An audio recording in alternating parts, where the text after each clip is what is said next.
Hello everyone, আমি Sudipa and welcome to my another unboxing blog. তো যেদিনকার ভিডিওটা আমি শেয়ার করছি, মানে যেদিন প্রোডাক্টটা আমি আনবক্সিং করেছি সেদিনটা ছিল 13th অফ এপ্রিল 2024, মানে আগের বছর। তো 18th অফ এপ্রিল ছিল আমার ছোদ্দার বিয়ে। আর ছোদ্দার বিয়ের আগে আমি প্রচুর প্রচুর জিনিস আমি কিনেছিলাম অনলাইন থেকে, অ্যান্ড অবভিয়াসলি সেই প্রত্যেকটা প্রোডাক্ট ছিল ফ্লিপকার্টের।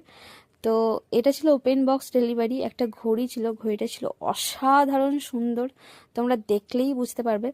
আর প্রচুর প্রচুর পার্সেল এসেছিলো বিয়ের আগে, সেই সমস্ত কিছু তোমাদের সঙ্গে শেয়ার করব। নানা রকমের জিনিস ছিল। আর এই প্রথমবার আমি কারোর বিয়ের আগে এত এত প্রোডাক্ট কিনেছিলাম। অ্যাকচুয়ালি আমার বিয়ের আগে এটাই আমার বাড়িতে শেষ বিয়ে, ছোদ্দার বিয়ে। এরপরে বলির পাঁঠা আমি আর কি। তো যাই হোক, তার আগে প্রচুর প্রচুর পার্সেল কিনেছিলাম। তো তার মধ্যে একটা ঘড়ি ছিল ফার্স্ট।